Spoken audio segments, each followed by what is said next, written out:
Xylem Commerceന്റെ +1+2 online ബാച്ചാണ് യുവ. So യുവ batch എങ്ങനെയാണ് പർച്ചേസ് ചെയ്യേണ്ടതെന്ന് നോക്കിയാലോ. നമ്മൾ പ്ലേ സ്റ്റോർ ഓപ്പൺ ചെയ്തിട്ട് അതിൽ Xylem ലേണിംഗ് ആപ്പ് എന്ന് സെർച്ച് ചെയ്യുക. സെർച്ച് ചെയ്തതിന് ശേഷം അതിൽ ഇൻസ്റ്റാൾ ഓപ്ഷൻ കൊടുക്കുക. ഇൻസ്റ്റാൾ ആയതിനു ശേഷം ആപ്പ് ഓപ്പൺ ചെയ്ത് കഴിഞ്ഞാൽ നമ്മുടെ അടുത്ത് മൊബൈൽ നമ്പർ ചോദിക്കും. സോ നമ്മൾ മൊബൈൽ നമ്പർ കൊടുത്തതിന് ശേഷം നമുക്കൊരു OTP വരും. OTP എൻ്റർ ചെയ്ത് കഴിഞ്ഞാൽ നമ്മൾ ആപ്പിലേക്ക് ജോയിൻ ആയി കഴിഞ്ഞിട്ടുണ്ടാകും. അതിൽ നമുക്ക് ഒരുപാട് ഓപ്ഷൻസ് ഉണ്ട്. അതിൽ സ്കൂൾ പ്രിപ്പറേഷനിൽ 11th ക്ലാസ്സിന് നമ്മൾ ഓപ്ഷൻ കൊടുക്കാം.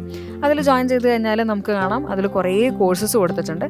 അതിൽ +1 യുവ കൊമേഴ്സ് ആണ് നമ്മളുടെ ബാച്ച് വരുന്നത്. സോ അതിൽ നമ്മൾ എക്സ്പ്ലോർ ഓപ്ഷൻ കൊടുത്തു കഴിഞ്ഞാൽ ആരൊക്കെയാണ് നമ്മളെ ഫാക്കൽറ്റീസ്, എന്തൊക്കെയാണ് അതിലെ ഫെസിലിറ്റീസ് നമുക്ക് കാണാൻ വേണ്ടി പറ്റും. ആൻഡ് അതിനുശേഷം ബൈ നൗ എന്നുള്ള ഓപ്ഷൻ കൊടുത്തു കഴിഞ്ഞാൽ നമ്മൾ നേരെ പേയ്മെൻറ്റ് വിൻഡോയിലേക്കാണ് എത്തുന്നത്. റേസർ പേ ക്ലിക്ക് ചെയ്യുക. അതിനുശേഷം ഗൂഗിൾ പേ ആണോ ഫോൺ പേ ആണോ കാർഡാണോ അതിനനുസരിച്ച് നിങ്ങൾക്ക് പേയ്മെൻറ്റ് ചെയ്യാവുന്നതാണ്. സോ എല്ലാവരും എത്രയും പെട്ടെന്ന് തന്നെ ആപ്പ് പർച്ചേസ് ചെയ്യുക. നമുക്ക് കൊമേഴ്സിലെ എല്ലാ സബ്ജക്ട്സും സിമ്പിളായി തന്നെ പഠിച്ചു തുടങ്ങാം.